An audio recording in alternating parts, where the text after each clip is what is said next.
Oke, baik. Bismillahirrahmanirrahim. Mohon izin adik-adik, saya memulai proses kegiatan kita. Boleh? Boleh nggak? Ya, boleh Bu. Ya, baik. Bismillahirrahmanirrahim. Assalamualaikum warahmatullahi wabarakatuh. Waalaikumsalam warahmatullahi wabarakatuh. Iya.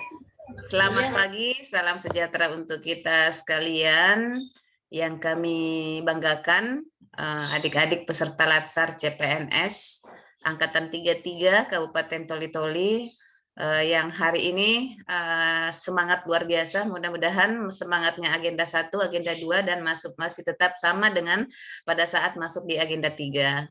Ya. Sebagai umat yang beragama, mari kita bersama-sama memanjatkan puji syukur atas limpahan berkah anugerah pada pagi hari ini. Kita diberikan kesehatan, keapiatan sehingga bisa bersama-sama melaksanakan kegiatan rutin kita sebagai ASN dalam hal mengikuti proses pembelajaran pelatihan dasar CPNS. Untuk pertemuan kita yang pertama ini untuk agenda 3 yang agenda 3 akan membahas peran dan kedudukan dan peran ASN. Ya. Kedudukan dan peran ASN untuk mewujudkan terwujudnya smart governance. Jadi kalau kita mau melihat ini adik-adik bahwa agenda 3 ini adalah bisa dikatakan agenda 3 ini rohnya sih sebenarnya, bukan semua materi rohnya. Namun karena di Latsar ini ada hal yang harus kita menjadi output di dalam pembelajaran ini, pembelajaran kita atau untuk menyelesaikan latihan dasar ini peserta dituntut untuk menyusun rancangan aktualisasi yang mana rancangan aktualisasi ini akan dipaparkan di hadapan penguji. Olehnya itu, kenapa saya katakan tadi rohnya, tentu yang diharapkan kepekaan peserta melihat bahwa isu yang diangkat itu adalah berhubungan dengan agenda 3. Apakah lebih kepekaannya melihat kondisi lingkungan kita itu lebih ke manajemen ASN-nya atau lebih ke smart ASN-nya? Seperti itu ya. Jadi di sini kalau kemarin kita bicara belajar di agenda 1 itu adalah lebih ke cara pandang kita sebagai aparatur sipil negara melihat kondisi bangsa kita yang mana kondisi bangsa kita ini yang melihat dengan maraknya isu-isu yang terjadi yang kalau tidak salah di agenda 1 itu ada 6 isu yang ada isu narkoba dan lain-lainnya. Olehnya itulah cara pandang kita bahwa bangsa kita ini bukanlah bangsa yang mudah untuk kita dapatkan, tetapi bangsa ini akan luntur, akan hilang, akan adik-adik atau anak-anak kita tidak akan merasakan kenikmatan apa yang kita rasakan pada pagi hari ini kalau kita sebagai ASN tidak memperjuangkan hal itu, tidak mulai dari sekarang memberantas bagaimana mengantisipasi narkoba tersebut, bagaimana mengantisipasi korupsi tersebut, bagaimana mengantisipasi berita hoax yang ada yang sekarang, yang kemungkinan besar itu akan merusak ketatanan daripada bangsa kita. Itu dalam penekanan agenda 1. Jadi itulah cara pandang kita. Nah, olehnya itu adik-adik bahwa di agenda 1 ini penekanannya bagaimana membangun empati itu dalam diri kita sebagai aparatur sipil negara. Ya, nah, di situ dari agenda 1. Kemudian kalau kita mengkaitkan dari agenda 2 menghubungkan bahwa bagaimana seorang aparatur sipil negara yang mana dalam hal ini kalian ini adalah orang yang luar biasa, yang sekian ribu yang ingin menjadi seperti kalian, tapi kalianlah yang terpilih karena itu dianggap bahwa Anda ini patut dan cakap untuk melaksanakan tugas sebagai aparatur sipil negara. Olehnya itu, penekanan nilai-nilai berakhlak, ya nilai-nilai berakhlak yang di dalamnya ada nilai akuntabilitas dan lain-lain itu perlu sebagai dasar di dasar atau dijadikan pondasi di dalam diri kita di dalam melaksanakan tugas kita sebagai aparatur sipil negara. Ya, jadi dijadikan sebagai nilai-nilai dasar ASN, nilai-nilai berakhlak ini sebagai dasar atau pondasi kita sebagai aparatur sipil negara untuk melaksanakan tugas kita sebagai pelayan publik. Nah, ini baru masuk ke agenda 3. Kaitannya dengan agenda 3 karena penekanannya agenda 3 ini adalah sudah melihat bahwa tidak ada lagi karena ASN itu tidak mudah untuk tidak mudah kalau sudah masuk dalam organisasi ASN atau masuk dalam masuk dalam aparatur sipil negara tidak semudah yang kita bayangkan bahwa kita akan resign atau apa dan lain-lainnya. Jadi begitu kita sudah masuk aparatur sipil negara, yang harus kita lihat itu adalah sudah mempersiapkan diri kita, mental kita untuk menjadi aparatur sipil negara. Yang mana dalam hal ini adik-adik bahwa yang harus kita ketahui bahwa ada 3 fungsi ASN, ya kan? Nah, nanti kita akan bahas gimana fungsinya itu sehingga kita bisa merujuk sebagai aparatur sipil negara yang betul-betul ASN yang mengetahui peran dan kedudukannya untuk mewujudkan smart governance. Ya, jadi pemerintahan yang cerdas, yang pintar, yang memiliki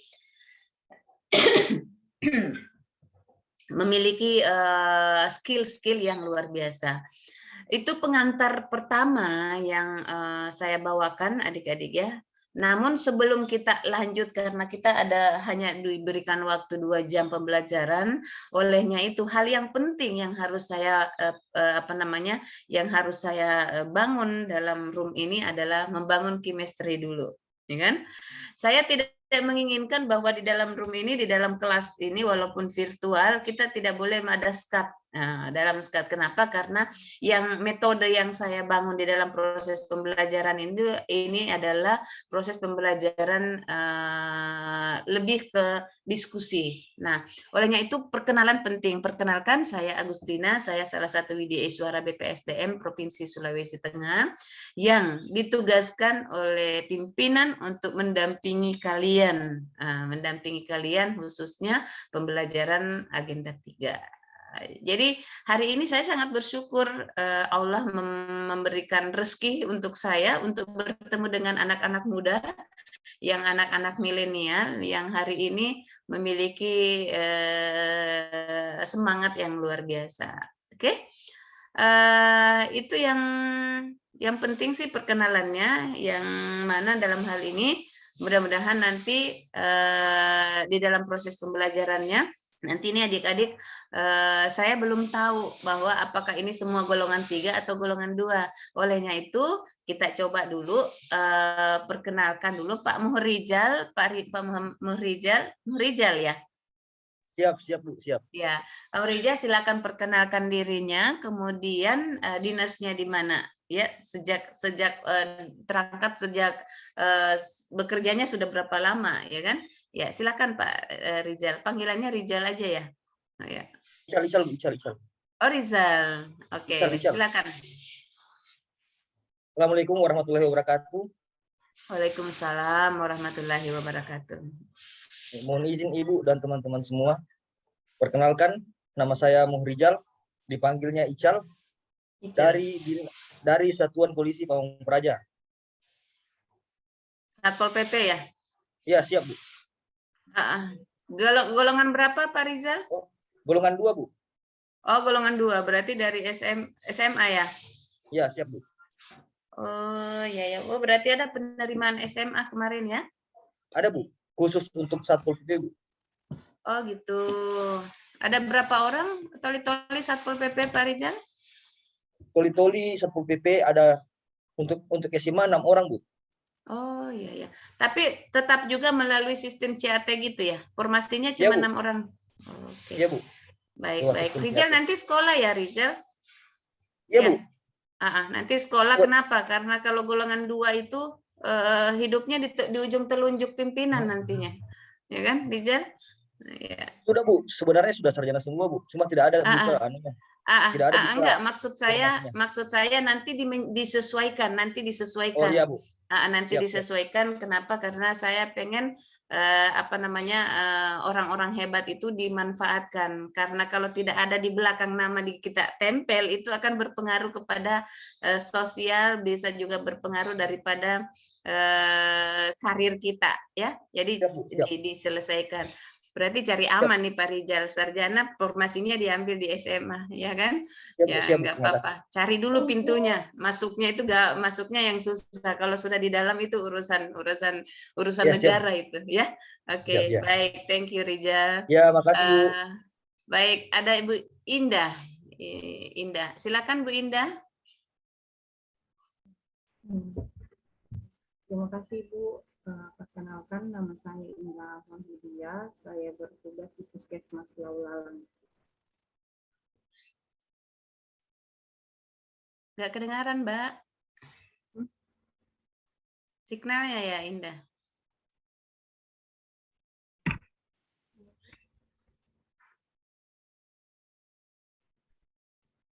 Sudah Bu? Ya, oke. Bisa volumenya sedikit, Indah, atau volume saya ya? Sudah paling besar Bu. Oh ya, volume saya 50-an. Oke, lanjut.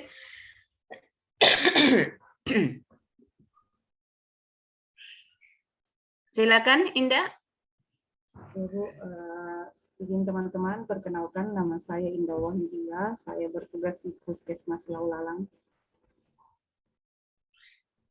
Sebagai bidan Bu. Oh, bidan. Berarti 2C ya? Iya, 2C. Oke. Baik. Sudah berapa lama bertugas sebelum jadi CPNS? Indah ini pernah honor nggak? Punya pengalaman nggak? Sebelum CPNS Bu, saya PTT daerah di Rumah Sakit Zubaida Bantilan, Malala. Oh, siap. Berarti sudah punya pengalaman Ibu Indah ya. Oke, baik. Makasih Indah. Ya, ada Ibu Cita atau siapa nih? Cita ya? Iya Bu, Cita Yunitasari Bu. Ya. Iya jelas suara. Jelas. Ya, perkenalkan Bu, nama saya Cita Yunitasari selaku bidang terampil di Puskesmas Kota Managaisaki, golongan 2. Sebelumnya pernah bekerja mengabdi sebagai honorer di Rumah Sakit Mokopido. Mokopido. Ya. Oke, baik. Makasih Cita. Kita sama-sama. ke Ayu. Ya, Ayu Lestari Daud. Terima kasih Bu. Assalamualaikum warahmatullahi wabarakatuh. Waalaikumsalam warahmatullahi wabarakatuh. Perkenalkan, nama saya Ayu Lestari Daud dari Puskesmas Binontoan, golongan 2C juga Bu. Oke, baik. Makasih Yu. Ada Siti Rahmalia. Silakan. Assalamualaikum warahmatullahi wabarakatuh. Nama saya Siti Rahmalia, dipanggilnya Lia. Golongan 2 dari instansi Satpol PP. Oke, siap salah berarti dia Iya Bu. Siap salah. Oke, baik. Makasih Lia. Ada Agriansa. Halo, kedengaran Bu? Kedengaran. Assalamualaikum warahmatullahi wabarakatuh. Perkenalkan, nama saya Agriansyah dari RSU Mokopido Toli-Toli. Oke. Berarti ditugas dia sebagai apa, Agriansyah? Sebagai perawat? Elektromedik, Bu. Oh, elektromedik yang Ya, itu ya, alat-alat itu ya? Iya. D3-nya di mana? Di Jogja, Bu. Oh iya, karena berarti sama Abil ya? Enggak ya? Abil adik angkatan mungkin, Bu. Oh, ya. Karena ada elektro juga dari itu. Abil yang di rumah sakit Mendata kalau nggak salah. Iya kayaknya. Oh, yang CPNS tahun 2018. Kemarin. Oh iya. Iya. Sempat lulus sama dengan saya. Oh gitu. Ya, cuma saya Kasih nggak Agri. ikut ujian selanjutnya. Iya, Bu. Makasih. Berarti memang mintanya ditoli-toli ya. Iya, mungkin, Bu. Dekat juga dengan kampus. Ya, pulang kampung ya? Pulang kampung ya? Orang Bol, Bu. Orang Buol. Iya. Oh.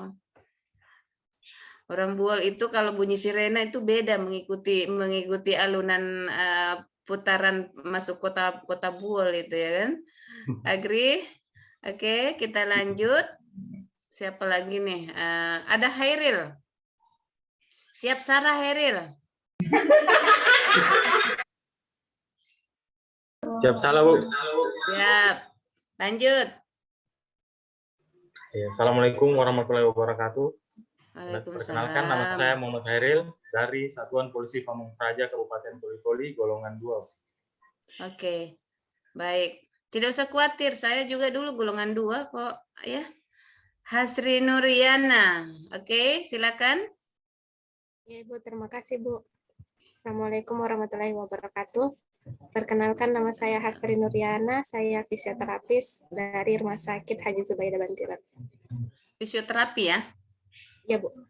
Oke, D3-nya ambil di mana, Hasri? D3 ambil di Poltekkes Makassar, Bu. Oh, Pak Bambang? Bukan? Di Dayak. Oh, di Dayak. Ya. Oke, siapa lagi nih? Purnama.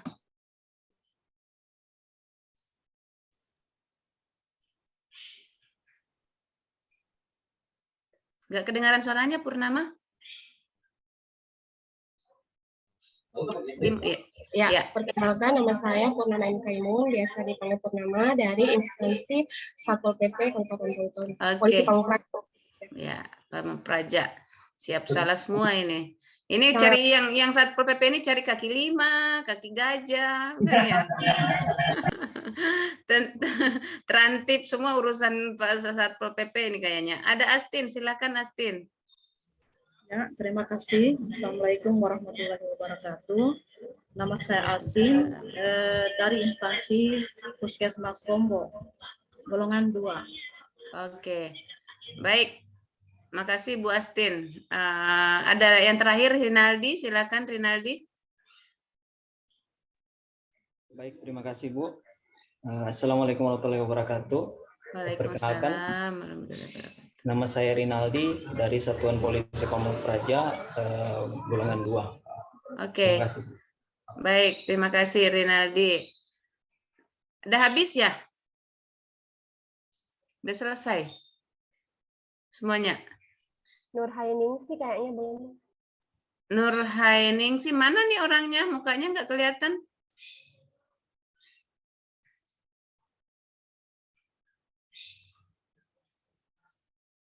Atau nggak ada kameranya ya? Silakan. Bu, Nurhaining sih jelek jaringannya. Ya, itu jadi begini, untuk adik-adik nanti ini usahakan cari jaringan ya. Kalau perlu beli jaringan. Persoalannya kita lagi on class kan. Nanti kalau tidak bagus jaringannya, terputus-putus jaringan saja itu akan bermasalah kepada proses pembelajaran. Dan itu saya yakin kalau proses pembelajarannya tidak diikuti saja belum tentu kita bisa terima full, apalagi kalau jaringan seperti ini. Kasihan kan? Nah, kesempatannya kita cuma 2 jam. Olehnya itu mudah-mudahan Bu Nurnaningsi nanti ini bisa menyesuaikan untuk teman-temannya. Takutnya nanti akan ketinggalan. Oke? Baik, adik-adik yang kami banggakan. Kenapa tadi saya golongan 2, golongan 3 karena substansinya pasti beda gitu. Nah, ternyata kelas ini semua golongan 2. Jadi jangan khawatir golongan 2, saya juga berangkat dari golongan 2, tapi bisa sampai sekarang gitu kan. Bisa sampai misalnya dengan sekolah tertinggi misalnya seperti itu. Jadi jangan khawatir. Makanya penakan tadi saya bilang Ijal harus sekolah, ternyata sudah pada sekolah semua. Ya kan, maksud saya bukan melihat daripada kondisi hari ini, tapi hanya bercerita tentang pengalaman saya aja, pengalaman saya yang di mana dalam hal ini kalau kita tidak punya embel-embel atau tidak punya kapabilitas, itu pasti orang hanya melihat kita itu sebagai siapa, tapi tidak melihat kita sebagai apa yang harus kita lakukan. Olehnya itu, adik-adik, itu hanya motivasi awal untuk kalian, karena yang bisa merubah diri kita ini adalah bukan orang lain, tapi yang bisa merubah diri kita itu adalah mindset kita. Ya, cara pandang kita terhadap apa diri kita ini mau seperti apa. Nah, ini sangat berhubungan dengan pembelajaran kita adik-adik, khususnya materi kita yang agenda 3, yaitu kedudukan dan peran PNS. Kenapa saya katakan bahwa kenapa seorang ASN itu penting untuk sekolah, penting untuk meningkatkan kompetensi, penting untuk mengembangkan skill, penting semua hal-hal yang positif, karena kita sebagai aparatur sipil negara ini dituntut untuk kerja. Nah, kalau kita tidak memiliki skill, tidak memiliki kompetensi, tidak memiliki hal-hal yang dibutuhkan dalam suatu organisasi, tentu kita tidak bisa memerankan peran kita sebagai PNS, kan seperti itu. Nah, sekarang adik-adik yang ada di room ini berbagai basic pendidikan, saya pikir itu luar biasa. Ada Satpol PP, ada yang dari perawat, ada yang dari rekam medik dan lain-lainnya. Itu saya pikir luar biasa. Yang kita inginkan itu bagaimana Anda kompeten di bidang Anda, kan gitu. Ya. Olehnya itu, saya harapkan adik-adik betul-betul memahami perannya sebagai aparatur sipil negara. Karena jangan sampai Anda sudah menjadi pegawai negeri sipil, tapi peran dan tugasnya Anda tidak dipahami. Olehnya itu, kita melihat bahwa ASN yang unggul itu ASN yang seperti apa? ASN yang berkelas itu yang seperti apa? Ya itu tadi, ASN yang berkelas, yang unggul itu adalah ASN yang bisa bersaing dengan teman-temannya, yang bisa membantu mewujudkan smart governance, untuk mewujudkan bagaimana pelayanan yang baik di organisasi kita. Nah, materi ini adik-adik perlu dan sangat penting, ya. Saya mohon izin saya share materinya, ya, nanti kalian ya. Saya katakan bahwa materi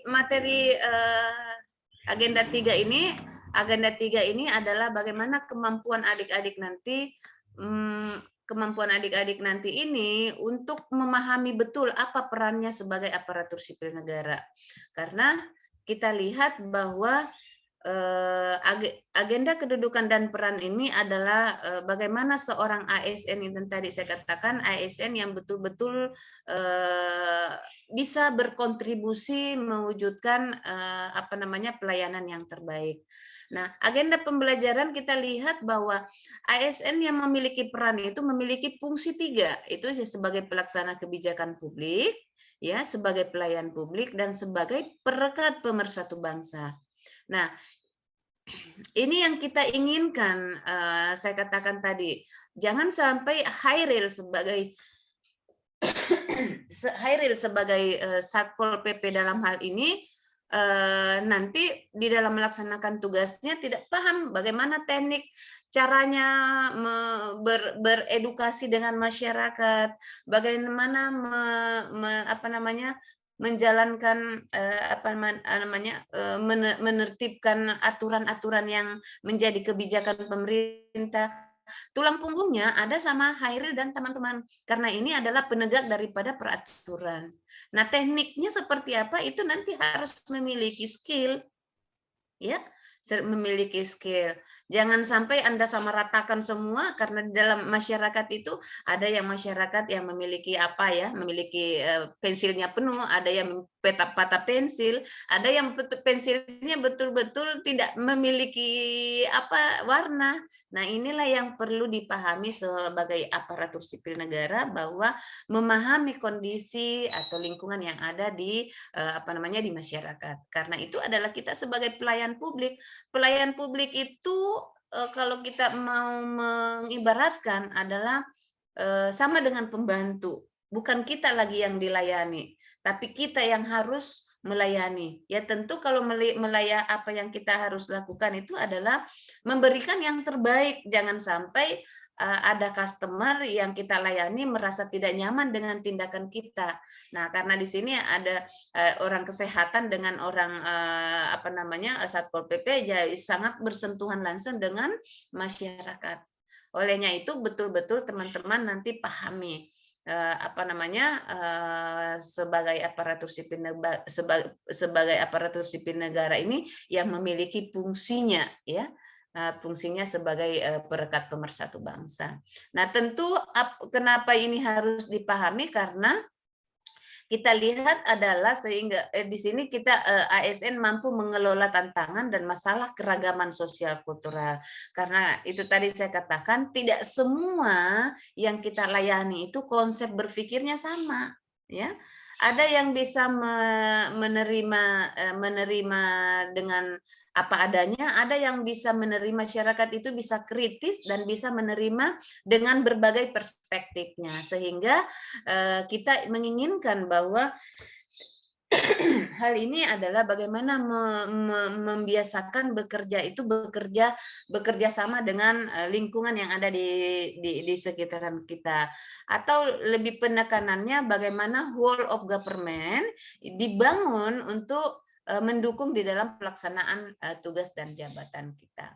Nah, seperti itu sih sebenarnya adik-adik, bahwa kenapa ASN itu mengkaitkan dengan kedudukan dan peran ASN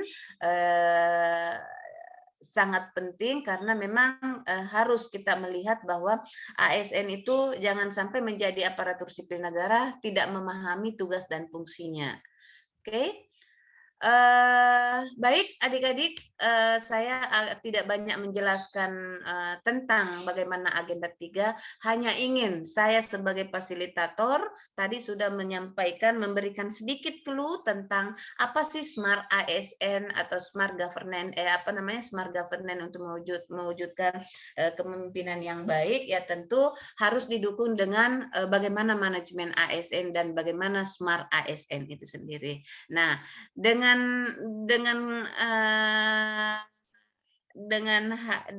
apa ya saya katakan, sebelum teman-teman masuk dalam room ini tentu sudah belajar tentang MOOC, ya, sudah belajar mandiri, karena memang metode pembelajaran kita ya peserta dituntut untuk belajar mandiri. Nah, kita sharing dulu. Saya sebagai fasilitator ingin mengukur atau memahami sampai di mana pemahaman Anda tentang kedudukan dan peran ASN, peran Anda sebagai aparatur sipil negara.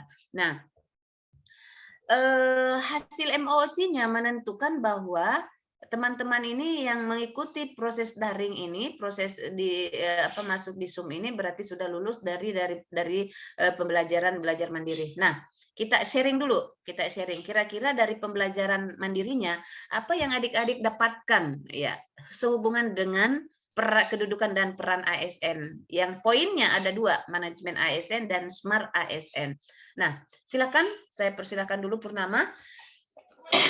Apa yang Anda pahami tentang manajemen ASN dan apa yang Anda pahami tentang Smart ASN itu sendiri, dihubungkan dengan tugas Anda sebagai aparatur sipil negara, khususnya Satpol PP. Silakan Purnama. Ya, Bu. Kedengaran sayang. Jadi apa itu Smart ASN dan manajemen ASN, Bu? Manajemen ASN dan Smart ASN. Manajemen ASN itu menurut dari yang saya dapat beberapa hari ini, Bu, bagaimana cara kita untuk memanage atau mengelola tugas dan fungsi kita sebagai kalau sekarang, Bu, CASN, Bu, CASN yaitu dikaitkan dengan Satpol PP, dengan jabatan saya sebagai pemula, bagaimana cara kita mengelola tugas dan fungsi kita, seperti itu, Bu. Kalau di Satpol PP itu kami sebagai polisi Pamong Praja, kami bagaimana cara kita untuk mengatur pekerjaan kita, baik dengan baik dengan atasan langsung kita dan teman kerja kita, rekan kerja kita, Bu. Kemudian dihubungkan dengan Smart ASN, yaitu kita tidak boleh kita memakai cara-cara lama yang sudah ketinggalan zaman seperti itu, Bu. Dan kita melihat bagaimana misalnya target kita yaitu pedagang kaki lima, Bu. Pedagang kaki lima, mereka itu sudah pintar, Bu, lebih pintar daripada kami begitu. Bagaimana caranya mereka jam segini turun, kami jam segini turun. Misalnya kami jam 7 turun. Mereka lihat kami jam berapa pulang, mereka lanjut lagi berjualan seperti itu, Bu. Ya, jadi bagaimana cara kita seperti menempatkan unit deteksi dini atau menempatkan petugas-petugas yang tidak ditahu oleh pedagang kaki lima itu, bagaimana kita untuk memantau situasi dengan tentu saja dengan bisa melalui teknologi dan juga karena kita sudah ada aplikasi, Bu, aplikasi Tancap, bagaimana kita di situ juga kita bisa mengontrol, Bu, jalannya aktivitas yang harus kita kerjakan pada hari itu, seperti itu, Bu. Oke.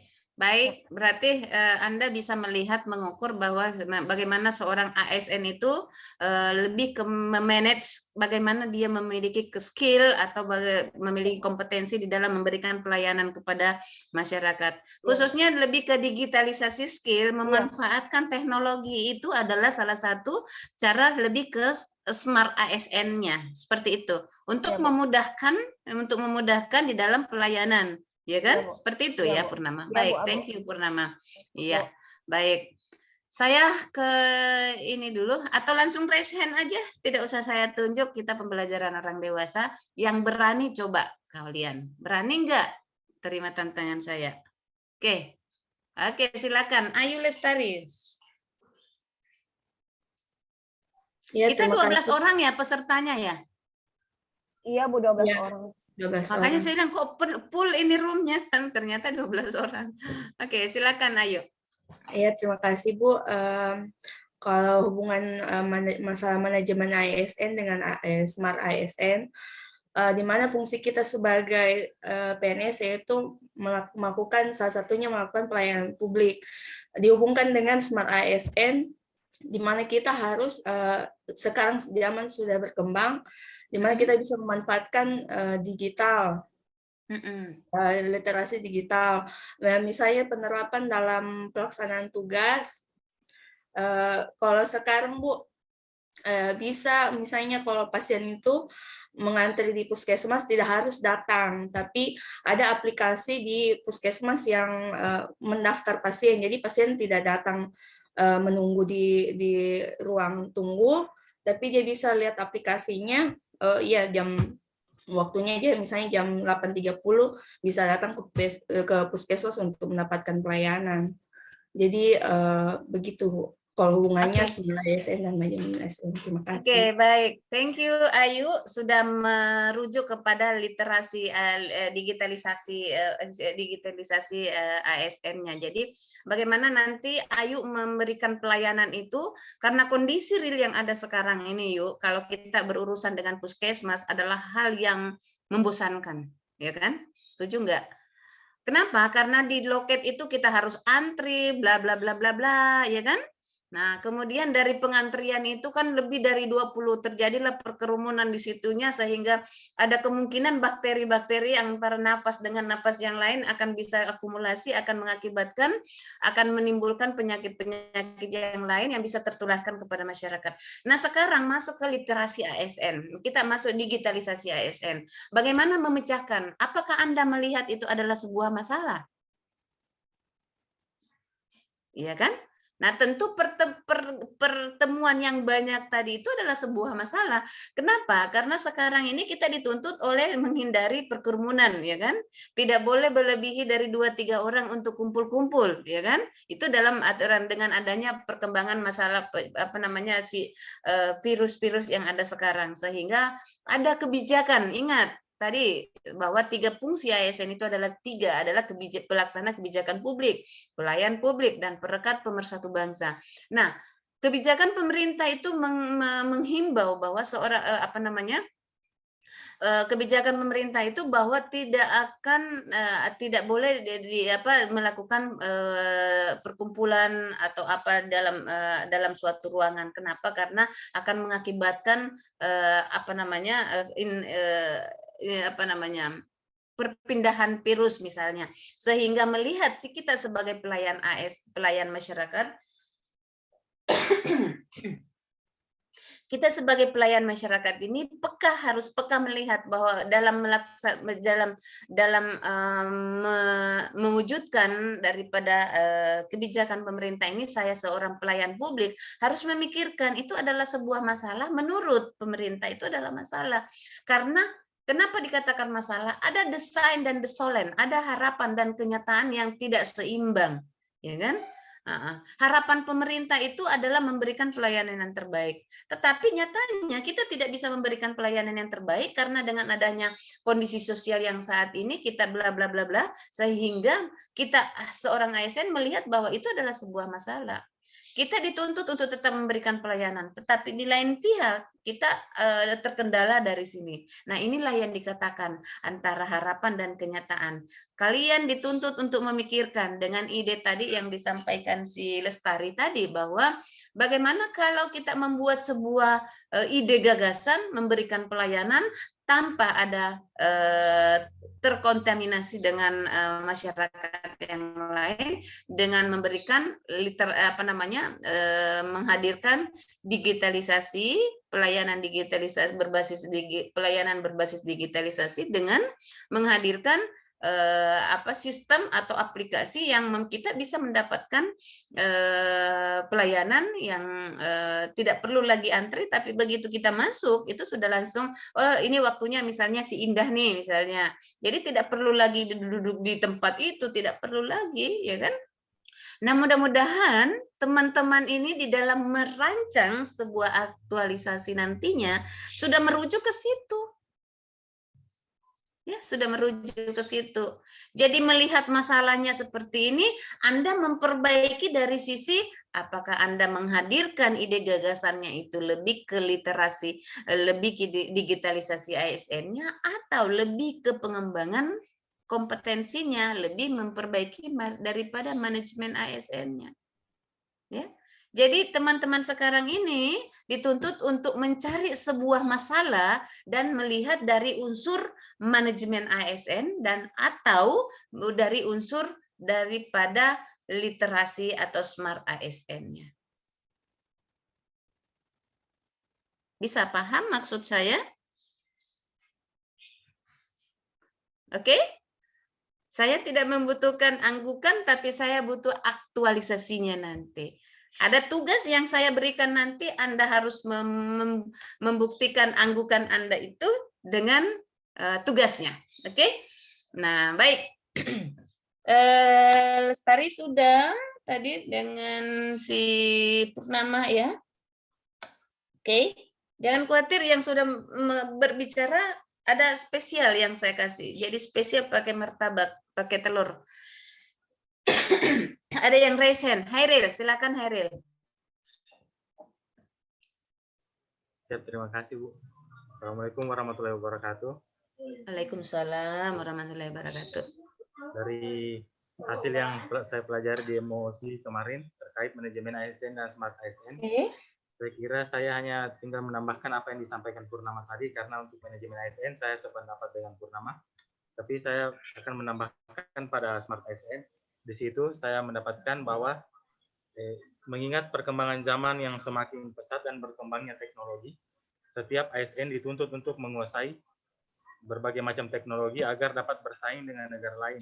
Selain itu mengingat pelayanan yang berbasis teknologi khususnya di Sulawesi Tengah itu masih sangat rendah dari provinsi lain. Di sini kita bisa memanfaatkan, di sini kami CPNS tahun 2022 ini, saya penuh harapan kepada teman-teman semua agar kita dapat menguasai literasi digital sehingga kita dapat memajukan daerah ini, khususnya Kabupaten Toli-Toli, dengan agar tetap eksis di pemerintahan, sehingga masyarakat juga menjadi dimudahkan, terutama dalam setiap masyarakat tentunya semua mempunyai yang namanya gadget atau smartphone.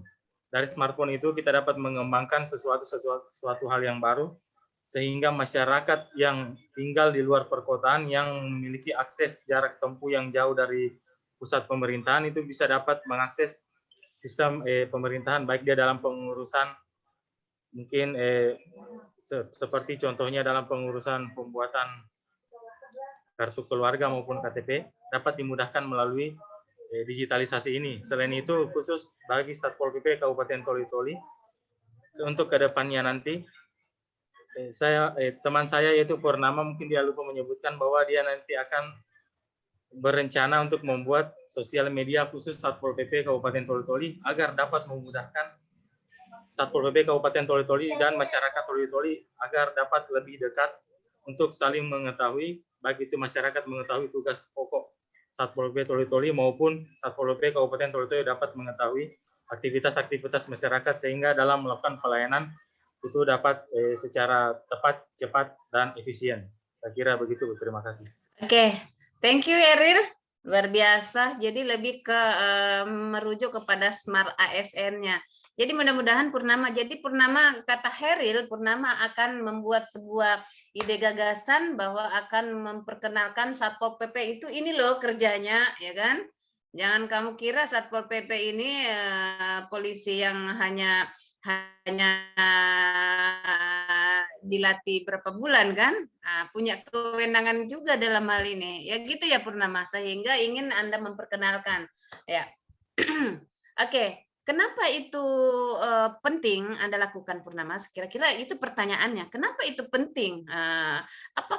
Kenapa itu penting Anda memperkenalkan Satpol PP kepada masyarakat? Ya kan, itu berarti kalau ada pertanyaan kenapa itu penting, berarti ada masalah. Ya kan? Ada masalah. Masalahnya di mana? Nanti masalahnya dari situ. Nah, saya mengarahkan kepada adik-adik, jangan menemukan ide gagasan kalau tidak kuasai daripada masalahnya. Kuasai dulu masalahnya, ide gagasannya gampang, ya kan? Jangan ada tutupnya, wadahnya nggak ada. Wadahnya dulu dipikirkan sehingga gampang menutup, ya, seperti itu, ya kan?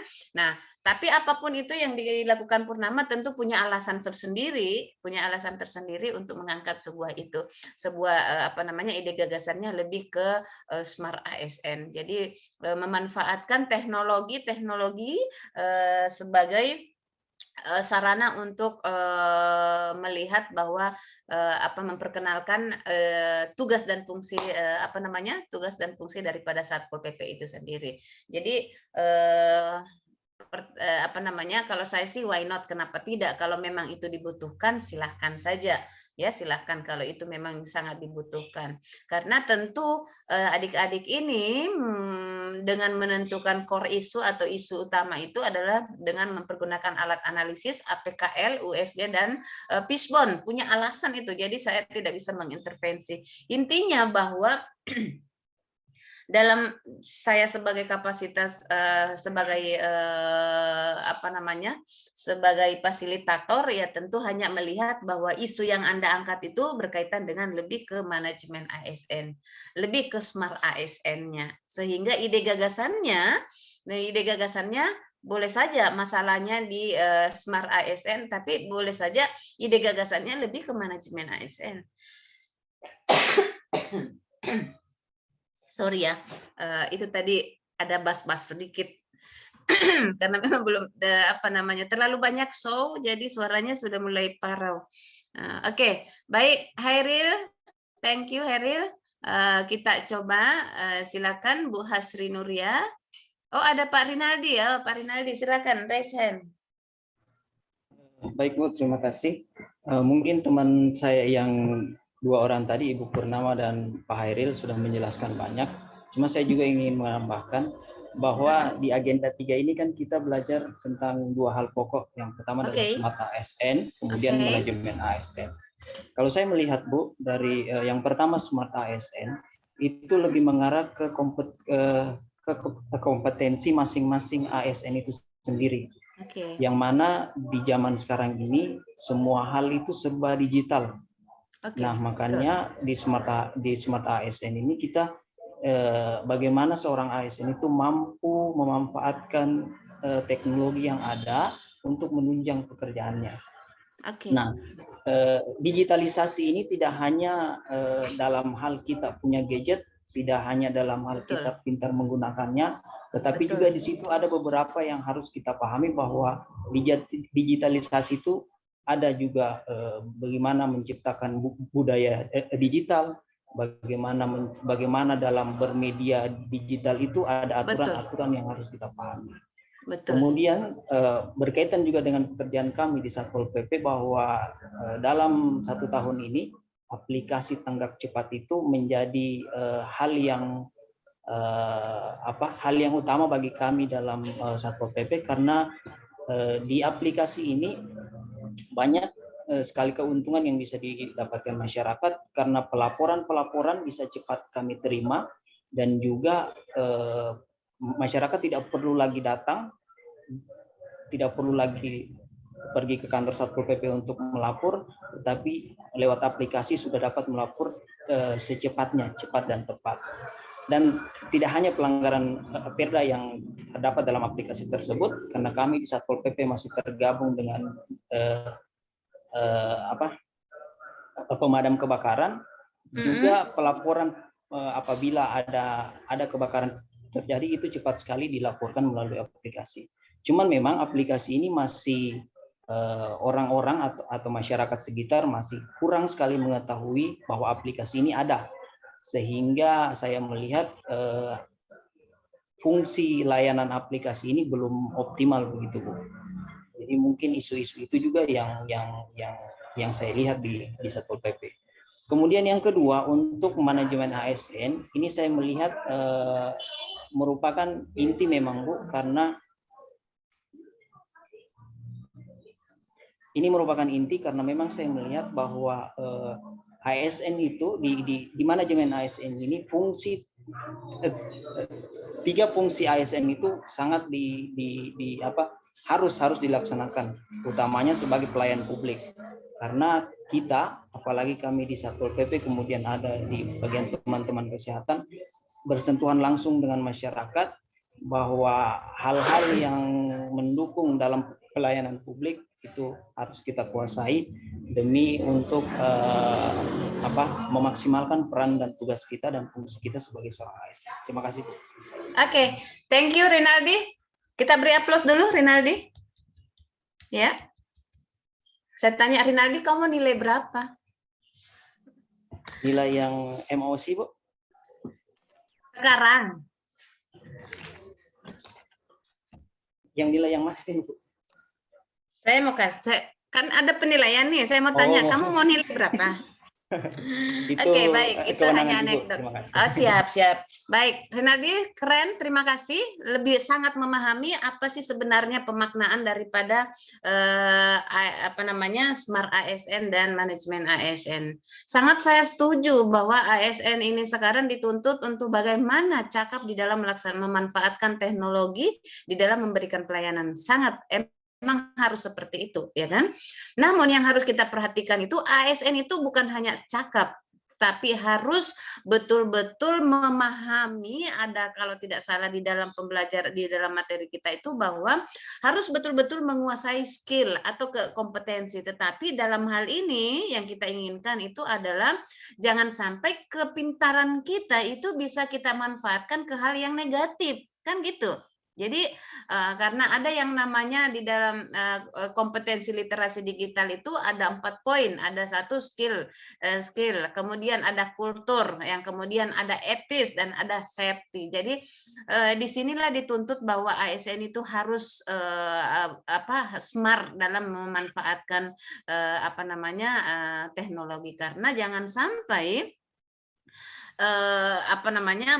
dengan kebablasan memanfaatkan teknologi kita akan merugikan diri sendiri, ya kan? banyak contoh yang terjadi yang ada di medsos itu karena tidak cakap di dalam memanfaatkan teknologi. Terlalu pintar sehingga menjadikan teknologi ini, media sosial ini sebagai sarana untuk meluangkan emosi, meluangkan segala curahan hati, dan akan berakibat fatal pada dirinya karena tidak memahami, tidak mempertimbangkan hal-hal yang kemungkinan di dalam berteknologi itu ada namanya undang-undang IT dan lain-lainnya. Itu semua harus kita pikirkan, ya kan? Jangan sampai karena kita melihat sekarang dengan semua era teknologi, hal-hal yang mendasar yang harus kita lihat, contoh kecil saja. Dengan adanya medsos yang ada sekarang itu, rahasia itu bukan lagi jadi hal yang tabu, ya kan? Ya kan? Bermasalah dengan pacarnya itu dijadikan sebuah status, berkelahi dengan tetangga, tidak enakan dengan tetangga dijadikan di dalam status. Yang menjadi persoalan kalau seorang ASN nanti akan bermasalah dengan pimpinannya, ya kan, dijadikan status itu. Nah, ingat bahwa seorang ASN itu salah satu harus loyal, ya. Harus loyal di dalam melaksanakan tugasnya, loyal pada atasan.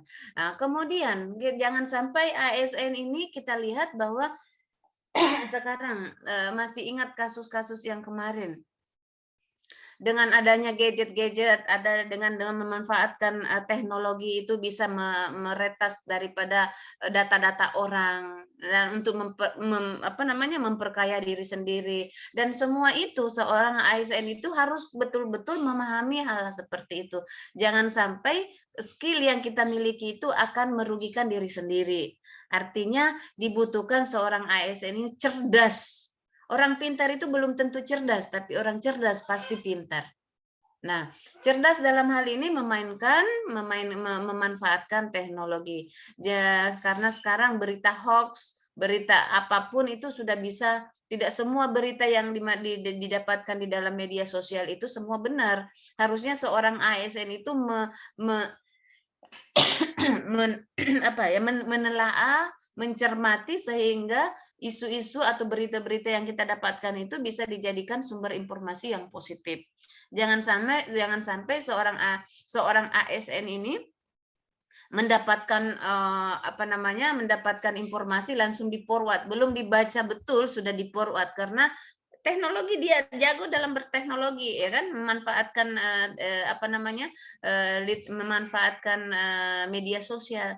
Nah, apa yang terjadi begitu kita memforward informasi yang tidak betul itu dalam antara penerapan nilai-nilai Pancasila, sila 1 ketuhanan yang Maha Esa itu sudah bertentangan. Jadi betul-betul adik-adik dalam hal ini bagaimana kepekaan kita memanfaatkan teknologi ini untuk dijadikan sebagai wadah di dalam memberikan pelayanan kepada masyarakat. Saya sangat setuju kalau teman-teman memanfaatkan teknologi, menjadikan smart teknologi, literasi teknologi ini sebagai wadah untuk dalam memberikan pelayanan dalam hal positif, ya, dalam hal positif. Sehingga dengan keahlian teman-teman atau kemampuan atau skill yang luar biasa itu bisa mewujudkan tugas dan fungsi Anda sebagai aparatur sipil di negara, yaitu bisa meringankan, memudahkan dalam pelayanan yang tadinya harus di dalam memberikan pelayanan harus berurusan KTP harus 3-4 hari. Dengan adanya literasi dengan adanya Smart ASN ini sudah masuk digitalisasi, sudah bisa kita memberikan pelayanan orang dalam jangka satu jam itu sudah bisa terselesaikan. Nah, berapa hari waktu orang itu dengan yang selama ini 3-4 hari bisa kita dapatkan layanan, dengan adanya Smart ASN 1 jam bisa bisa terlayani masyarakatnya. Olehnya itu memutus mata rantai yang bisa jadi 34 jam menjadi 1 jam itu sudah cukup luar biasa, sangat luar biasa. Nah, harapan saya nanti adik-adik juga seperti itu. Sekarang mengangkat isu-isu itu yang sudah masuk ke ranah situ. Jangan lihat Anda sebagai golongan 2, tapi bagaimana Anda berkarya lebih daripada eselon 3, ya. Seperti itu. Ini tantangan untuk kalian. Mudah-mudahan adik-adik bisa melakukan itu. Kita berakhir di jam berapa ya? Masih. Oke, masih ada setengah jam. Oke, masih ada yang mau raise hand? Silakan yang raise hand. Yang raise hand saya kasih nilai loh ya. Jangan takut, saya orang baik-baik saja. Masa dikalah sama Renaldi tadi? Ya, oke, ada Hasri Nuriana, silakan. Rumah Sakit Siti Subaida. Haji Subaida. Baik, terima kasih Bu. Dari pembelajaran emosi dan juga dari latsar yang kita ikuti bersama mengenai manajemen ASN itu tersendiri, tentu saja manajemen ASN itu bagaimana mengelola ASN agar ASN itu dapat bekerja semaksimal mungkin. Dengan mengikuti latsar, contohnya kita diajarkan bagaimana nilai-nilai dasar ASN agar saat kita nanti bekerja kita mampu menanamkan nilai-nilai dasar ASN tersebut. Seperti juga contoh mungkin di rumah sakit tempat saya sekarang bekerja, termasuk rumah sakit yang masih baru dan tentu saja masih membutuhkan banyak-banyak formasi yang belum bisa dilaksanakan karena belum adanya sumber daya manusia seperti itu. Jadi tentu saja manajemen ASN ini sangat perlu ditingkatkan di rumah sakit ini. Kemudian mengenai Smart ASN, tentu saja Smart ASN itu tersendiri bagaimana kita ASN itu mampu berwawasan untuk lebih dari orang-orang yang lain seperti itu. Selain dari teknologi, tentu saja kita juga harus mampu untuk berkomunikasi dengan baik. Jadi saya rasa selain teknologi, tentu saja kita itu harus mampu untuk mengimbangi teknologi yang sekarang semakin canggih, namun kita juga harus mampu untuk berkomunikasi dengan baik. Saya rasa juga termasuk bagaimana kita memiliki skill berbahasa, mungkin setidaknya skill dasar untuk berbahasa asing, karena seperti contohnya profesi kesehatan, biasanya ada beberapa hal yang kita itu bersinggungan dengan bahasa-bahasa, misal bahasa Inggris seperti itu, Ibu. Jadi saya rasa kita perlu untuk meningkatkan setidaknya skill kita dalam berbahasa. Mungkin kita bisa meningkatkan interaksi dengan orang lain melalui dari adanya digital ini, kita bisa berinteraksi dengan orang lain, kita bisa bertukar informasi mengenai banyak sekali ilmu, tapi itu bisa terjadi kendala jika kita tidak mampu untuk mengerti bahasa-bahasa seperti itu sendiri. Jadi kita bisa mengkombinasikan antara bagaimana kita mampu untuk berteknologi dengan baik dan juga mampu untuk menyerap informasi-informasi yang ada seperti itu. Terima kasih, Bu. Baik, makasih Bu Hasri Nuriana. Bagaimana lebih ke manajemen ASN-nya. Jadi bagaimana mempersiapkan diri tentu dengan memiliki kompetensi-kompetensi, meningkatkan diri dengan skill-skill, entah itu dari skill keahlian tersendiri, bisa berkomunikasi, karena memang itu sekarang sudah menjadi tuntutan ya. Jadi makanya teman-teman ini saya katakan jangan pernah berhenti belajar, jangan pernah berhenti untuk mengembangkan diri, ya. Jangan Anda puas dengan apa yang ada hari ini, ya. Jangan Anda puas yang ada pada hari ini, karena tantangan ke depan itu sangat besar, ya kan? Perubahan-perubahan zaman kita tidak bisa memprediksi entah 5 tahun, 10 tahun ke depan seperti apa kita sistem pelayanannya. Jujur bahwa kita saat di zaman saya dan zaman anak-anak kalian barangkali belum lahir, saya sudah jadi PNS ya kan. Sehingga saya katakan dulu saya menjadi PNS tidak pernah membayangkan bahwa saya bisa bekerja berkantor itu di rumah, ya. Dulu ada analog bahwa kita akan tahun sekian PNS itu akan tidak ada lagi di perkantoran. PNS sekarang itu banyak lagi sudah banyak bekerja itu dari rumah. Pikiran saya waktu itu mana mungkin yang ada dalam mindset kita itu kerja itu ada dalam satu gedung, kemudian kita melakukan aktivitas di dalamnya. Tapi ternyata 2 tahun terakhir ini semua ASN itu lebih banyak beraktivitas di dalam rumah. Iya kan? Jadi bayangan kita yang 5 tahun yang lalu yang tidak pernah kita bayangkan dijalaninya ternyata bisa terjadi, ya kan? Sekarang ini ya, kalau dulu kalau kita mau makan apa harus turun ya, harus ke warungnya atau ke mana, ke pasar atau mau beli apa saja, itu mau belanja harus ada pertemuan ada sekelompok orang yang harus ada di dalam suatu wadah sehingga akan terjadi pasar di dalamnya. Tapi sekarang itu tidak lagi seperti itu. Anda mau makan pangsit itu tinggal di ujung jari, ya kan? 5 menit kemudian itu sudah datang. Itu dulu tidak pernah terbayangkan hal seperti itu. Nah, olehnya itu mulai dari sekarang adik-adik sudah mulai mempersiapkan diri. Ada kemungkinan 10 tahun ke depan, ya kan? Kalau sekarang kita lapar, kita tinggal klik misalnya good food-nya apa, kita mau makan apa, tinggal pilih. Ada kemungkinan 10 tahun saya tidak bisa membayangkan 10 tahun ke depan kita mau makan itu tidak perlu ada makanan, langsung kenyang. Ya kan? Ini analognya nih, analognya kehidupan ke depan. Olehnya itu seorang ASN sangat saya setuju bahwa Sri Nuriana ini mengatakan bahwa seorang aparatur sipil negara atau masyarakat itu harus mempersiapkan dirinya mulai dari sekarang ini. Entah itu perkembangan-perkembangan apa yang harus kita perkembangan-perkembangan apa yang akan terjadi ke depan, mulai dari sekarang kita harus manage ya. Apa yang kita butuhkan hari ini? Kita butuh misalnya pengembangan kompetensi dari skill cara komunikasi atau berbahasa Inggris, atau kemungkinan sekarang ini sudah masuk orang-orang Cina ini di daerah kita. Ya kan? Toli-toli, coba bayangkan. Sudah masuk orang Cina, kuasai Cina, ini sudah hampir menguasai kita. Anda bisa lihat di sana itu di daerah Morowali. Ya kan? 80% dikuasai Cina di sana. Nah, kemungkinan kalau kita tidak siap dengan bahasa Cina, nanti kita akan jadi tamu di negeri kita sendiri.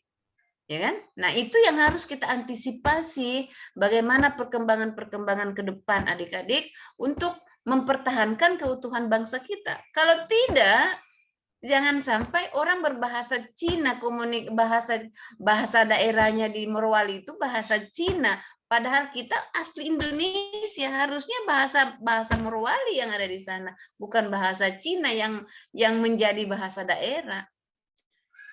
Ya, di Toli-Toli juga, karena di Toli-Toli kalau tidak salah juga ada tambang di sana. Orang-orang luar akan masuk kalau Anda tidak mempersiapkan dari sekarang, ya tentu akan kita ketinggalan, ya kita akan ketinggalan.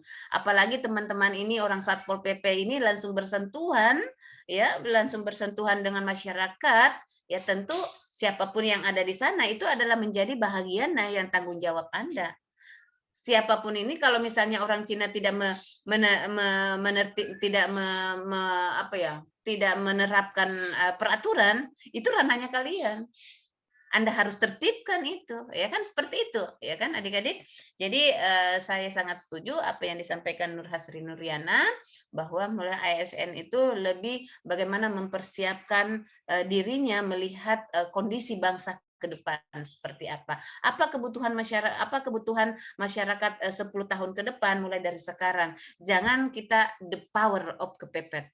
Nah, Kalau sudah the power of kepepet, pasti hasilnya tidak bagus. Olehnya itu, dari sekarang kita harus mempersiapkan beberapa skill, kemampuan-kemampuan, entah itu lebih ke gadgetnya, lebih ke teknologinya, lebih ke pengembangan sumber daya manusianya itu sendiri. Oke? Jadi saya mau berpikir 12 orang peserta Latsar ini, saya tidak melihat bahwa Anda golongan 2, tapi karya Anda lebih dari golongan 3. Ya, nanti kita lihat. Nah, mudah-mudahan coachnya, siapa coachnya nanti? Sudah ada bayangan coachnya? Belum ada. Karena coachnya Toli-Toli itu ada 3 orang kalau tidak salah. Bu Isna, Bu Vivi, dengan siapa itu? Ibu Dewi. Nah, itu orang-orang hebatnya semua tuh. Ya, nanti Anda belajar dari mereka ya. Oke, saya pikir untuk Hasri Nuriana sudah selesai dan sudah saya kasih ya Hasri Nuriana ya. Oke, siapa lagi yang raise hand? Saya masih butuh. Oke, ada Cita, silakan Cita.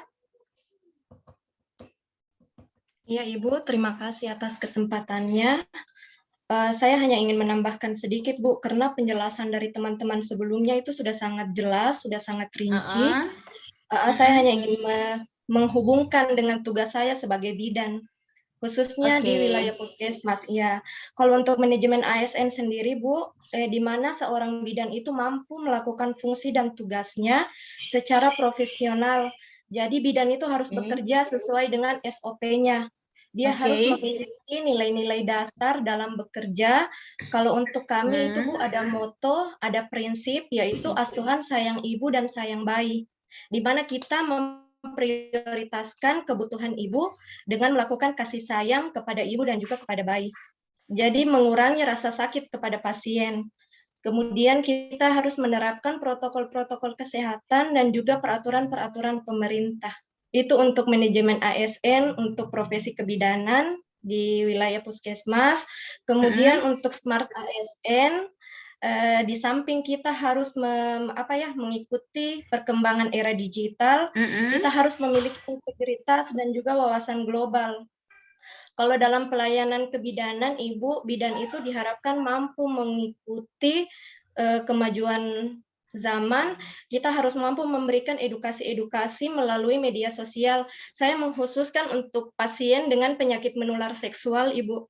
Kalau untuk kebidanan, kebanyakan pasien dengan penyakit menular seksual itu sangat malu untuk melakukan pemeriksaan. Jadi di sini tugas seorang bidan itu mampu menjadi wadah, harus memberikan informasi, pengetahuan-pengetahuan kepada pasien-pasien yang malu berobat. Jadi mereka bisa mendapatkan pengetahuan, mendapatkan KB yang aman untuk penyakit-penyakit menular seksual.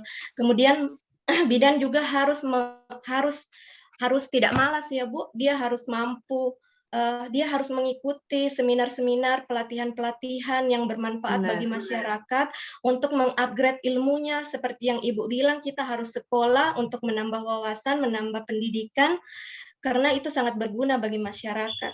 Kalau untuk saya itu saja Ibu untuk kebidanan. Oke, thank you. Kita beri aplaus dulu Cita, luar biasa. Jadi menarik. Jadi penjelasan dari Cita itu lebih ke manajemen ASN dan smart ASN-nya juga sangat jelas.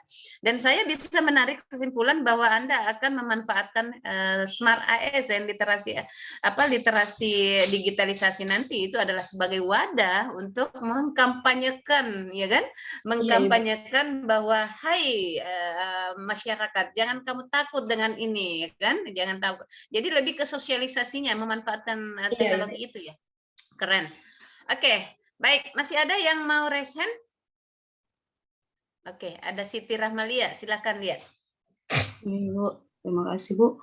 Untuk keterkaitan smart ASN dan manajemen ASN, yaitu dalam pelaksanaan tugas di instansi lingkungan kerja saya, dalam hal ini Satpol PP. Seperti yang sudah dijelaskan oleh teman-teman tadi, itu sudah sangat bagus. Lebih merujuk kepada atau lebih menekankan kepada literasi digitalisasi, itu dengan adanya aplikasi tanggap cepat atau tancap. Dalam literasi bermedia digital ini mencakup bagaimana tidak hanya bagaimana kita pintar atau kita pandai dalam menggunakan media digital, tapi bagaimana kita menerapkan etika atau aturan dalam bermedia digital tersebut. Nah, Kemudian dalam aplikasi ini juga bisa memudahkan masyarakat untuk mengakses di mana saja dan kapan saja. Dalam hal ini pun kita sebagai ASN atau pengguna media digitalisasi tersebut, aplikasi itu harus menerapkan bagaimana etika dalam menggunakannya. Misalnya kita menggunakan dalam aplikasi itu kan tidak hanya layanan pengaduan, tetapi ada juga pemberian informasi melalui misalnya kegiatan-kegiatan yang dilakukan oleh personal Satpol PP. Dalam memberikan informasi tersebut dengan menggunakan bahasa yang baik, tidak menggunakan bahasa yang bermakna rancu atau membingungkan masyarakat. Kemudian dalam memberikan informasi juga menggunakan kata-kata yang baik. Kemudian untuk masalah dalam manajemen ASN-nya, ini mungkin berupa pengembangan SDM dalam hal ini, pengembangan peningkatan kemampuan atau keterampilan dalam hal SOP, penguasaan SOP. Sehingga dalam pelaksanaan tugas, personel Satpol PP ini lebih menguasai tentang SOP yang mana sudah ditetapkan dalam aturan. Selain itu, ada juga di istilahnya ini PPNS atau penyidik pegawai negeri sipil yang mana dia diikuti juga dengan melalui pelatihan-pelatihan. Dengan adanya ini diharapkan kualitas pelayanan publik yang semakin meningkat melalui peran melaksanakan tugas untuk dalam penegakan hukum lebih baik begitu, Bu.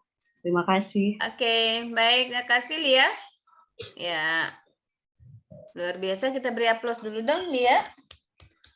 Oke, yang terakhir, ada yang resen terakhir nggak? Ayo. Berani nggak? Berani tidak? Ada, ya. Agriansa, silakan Agriansa yang terakhir. Berarti yang lain nilainya stagnan ya. Nah, silakan Agri. Assalamualaikum warahmatullahi wabarakatuh. Baik, terima kasih Bu. Waalaikumsalam. Saya cuma ingin ini Bu menjelaskan di profesi saya saja tentang manajemen ASN. Manajemen ASN mungkin di profesi saya harus profesional dalam profesi Bu, karena menyangkut pasien. Kalau tidak profesional atau tidak sesuai SOP, karena di rumah sakit memiliki alat life support untuk bantu pasien, kita tidak sesuai SOP. Kemudian ada gangguan di peralatannya mengakibatkan pasien pasien ini tidak bisa dibantu karena kegagalan dalam peralatan, Bu. Jadi disarankan untuk profesional dalam profesi atau sesuai SOP. Sementara di Smart ASN mungkin peralatan kesehatan sekarang selalu berkembang, Bu, terus berkembang. Jadi dituntut untuk ada inovasi dari setiap teknisi-teknisi yang berada di rumah sakit atau selalu update skill dengan cara mengikuti pelatihan dimanapun dan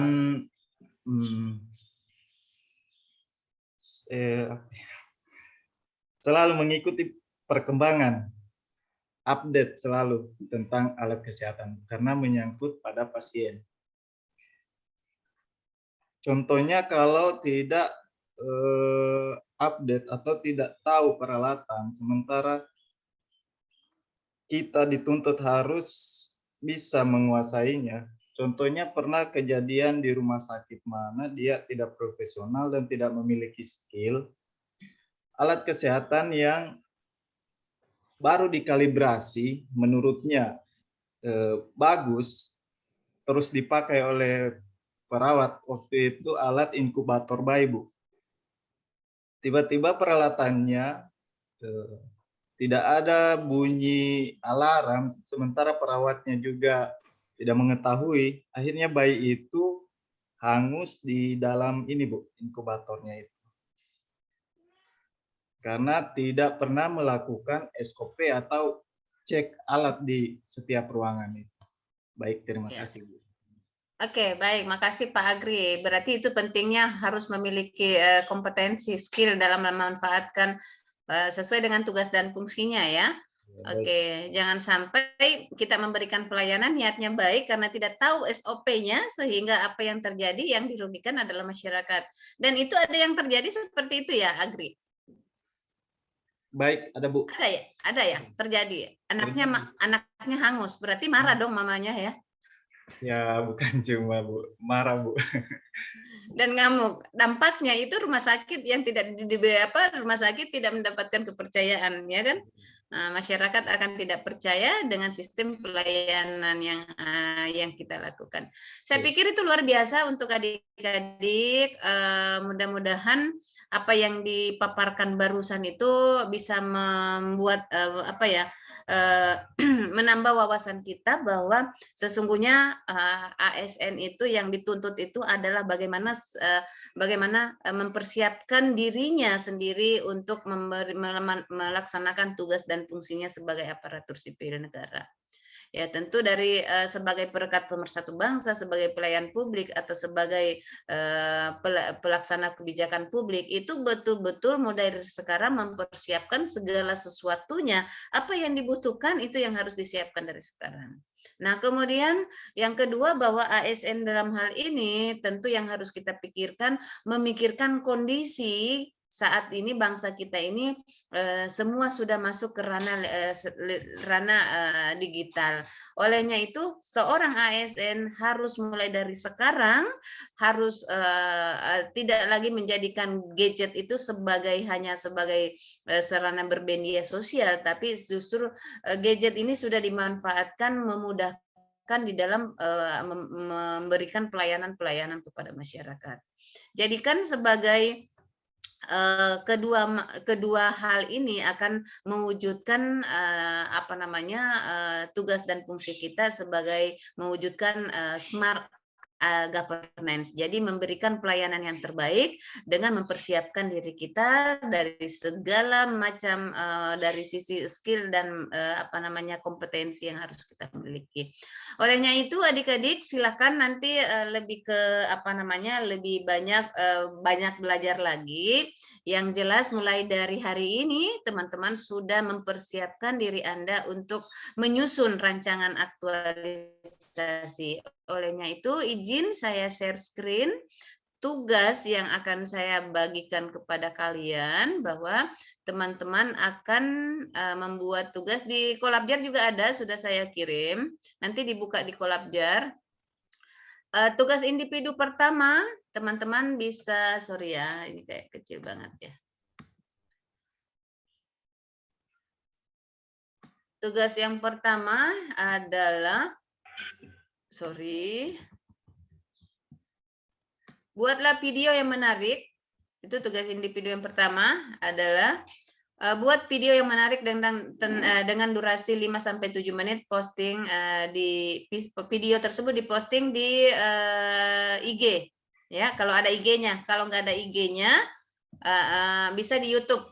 Nah, video diawali dengan pemaparan profil instansi yang diantaranya meliputi nama instansi, visi, dan struktur instansi. Jelaskan tugas dan instansi, menggambarkan dan menjelaskan dilakukan di unit kerja. Jadi misalnya Hairil sebagai Satpol PP, Anda menjelaskan sedikit tentang apa itu Satpol PP, bagaimana kerjanya, kemudian bagaimana keterkaitan dengan tugas yang Anda mau capai di dalam tugas itu yang diberikan selama ini. Kemudian berikan dengan ulasan tentang apa saja apa yang sebaiknya Anda lakukan untuk memastikan kinerja pelaksanaan.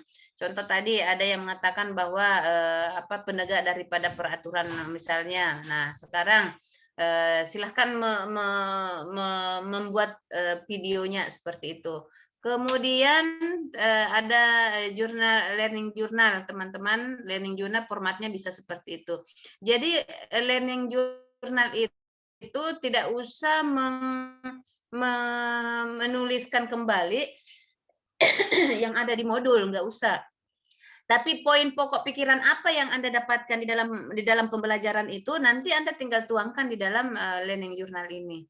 Dan bagaimana penerapan, misalnya Anda ingin pokok pentingnya itu bagaimana seorang ASN itu di dalam melaksanakan tugasnya itu harus seperti ini, bla bla bla bla.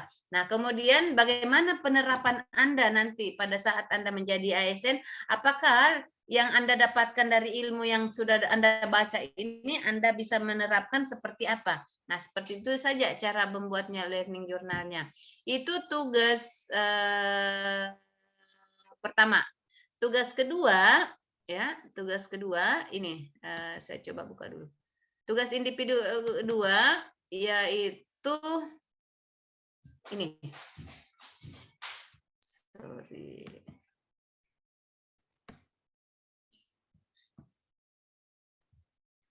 Tugas kedua ini tugas mengidentifikasi 6 isu yang ada di instansi yang dilakukan dengan perspektif manajemen ASN dan Smart ASN.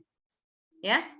Deskripsikan masing-masing. Jadi kalau misalnya 6 isu yang Anda angkat, masing-masing deskripsikan satu-satu. Ya, bisa? Kemudian setelah Anda deskripsikan, Anda analisis dampak jika isu tersebut tidak diselesaikan dari isu-isunya. Jadi kalau misalnya anggaplah bahwa isunya salah satunya belum adanya penerapan rendahnya pemahaman masyarakat tentang penertiban kaki lima misalnya di Kabupaten Toli-Toli misalnya. Nah, Anda ceritakan Anda deskripsikan itu kondisi saat ini, kemudian analisa dampaknya, identifikasi pihak-pihak yang terkait, siapa semua yang terlibat dari masalah itu, kemudian tentukan isunya, kemudian analisis penyebab isunya. Ini mempergunakan ini kalau di analisis dampak, kemudian identifikasi pada dampak, tentukan isu dengan teknik penapisan ya. Ini bisa pakai APKL dan USD. Kemudian penyebab core isunya ini kita pakai alat analisis Fishbone. Dan kemudian kita bisa menentukan gagasan apa yang untuk menyelesaikan core isu tersebut. Uraikan dalam format digital kreatif, menarik dan mudah dipahami, mencerminkan literasi digital Anda. Ya, saya pikir tugasnya kita ini, teman-teman lihat ya? Enggak? Yang tugas kedua nggak kelihatan, Bu. Oh, tugas kedua. Sorry. Tidak bilang juga, guys. Yang mana tugas kedua? Sorry. Ini tidak bilang-bilang juga. Ini ya, tugas individu tugas kedua ini. Tapi ada kok di LMS, di Collabjar. Ya. Kemudian ada jurnalnya juga. Saya pikir jurnal satu lah saya bikin ya, jurnal satu aja. Saya pikir sama aja materinya. Di jurnal itu satu jurnal 2 pokok bahasan ya, satu jurnal 2 pokok bahasan. Ada yang ingin ditanyakan tentang tugas ini? Ibu, saya ingin bertanya masalah video, tugas video, Bu. Oke, Cita ya, silakan Cita. Ibu, saya mau bertanya masalah tugas video, itu untuk hari ini atau bagaimana, Ibu? Hari ini mulai dikerja dong, paling besok, kan kita pertemuan tanggal berapa lagi nih?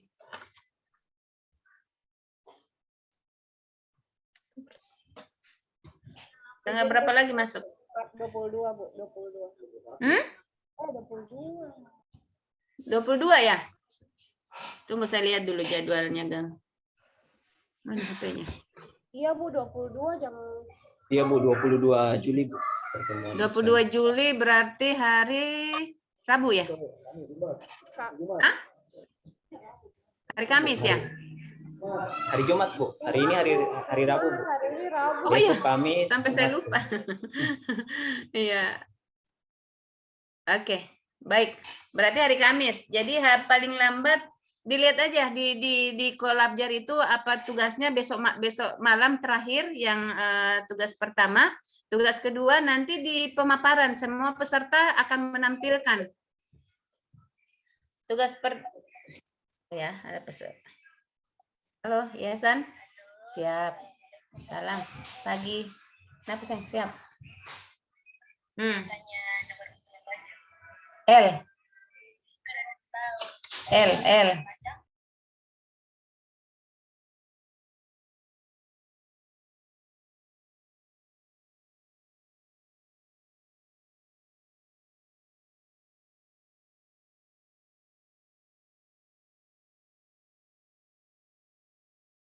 Oke, baik.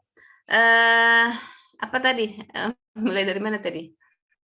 Ya, kalau videonya tadi, videonya batasannya itu sampai besok ya, besok malam, jam 12 malam. Ya, jam 12 malam. Untuk video tugas kedua itu nanti semua peserta pemaparan. Jadi kita mau lihat apa aja masalahnya. Nanti pemaparan satu-satu. Jadi kita manfaatkan mudah-mudahan 12 orang ini. Kalaupun 12 orang belum bisa, yang kita manfaatkan karena waktu hanya 3 jam. Hari Jumat itu hanya 3 jam. Oke? Masih ada yang ingin ditanyakan? Masih ada 1 menit?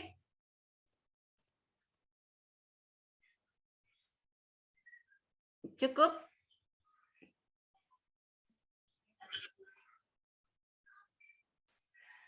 Ada yang ingin ditanyakan kembali? Oh, silakan Pak Bu Hasri Nuriana. Baik, terima kasih Bu. Ibu, dari yang Ibu jelaskan tadi, jadi ada tugas video, terus ada learning journal, terus ada tugas individu tentang analisis 6 isu. Nah, itu 3 berarti kan Bu? Ya, jadi tiga. Dan untuk tugas kelompok belum ada ya Ibu? Nggak ada kelompok, nggak usah. Ya, kalian sudah bingung dengan tugas mandiri, bikin kelompok lagi kan? Nah, jadi bikin individu saja. Jadi ada 3 tugas. Ada learning journal, ada video. Nanti kalau videonya agak berat, nanti linknya saja dicantolkan di apa namanya di situ baru nanti dimasukkan. Kalau nanti dibuatnya hanya 2 kolom untuk memasukkan itu, nanti linknya itu dititip di jurnal learning journal aja. Linknya itu tinggal ditempel kan? Tinggal ditempel aja, kirim di learning journal itu saja, nanti baru dikirim ke Kolabjar. Ya. Makasih, saya pikir untuk pertemuan kita hari ini kita sudahi saja karena kayaknya Pak Ahmad ini sudah kasih. Selesai, Pak? Sudah, Pak. Sudah selesai. Sudah, Pak. Ibu Agus aman? Ibu Stince? Aman, Pak. Sudah selesai. Oh, sudah. aman. Mohon kesediaannya kembali.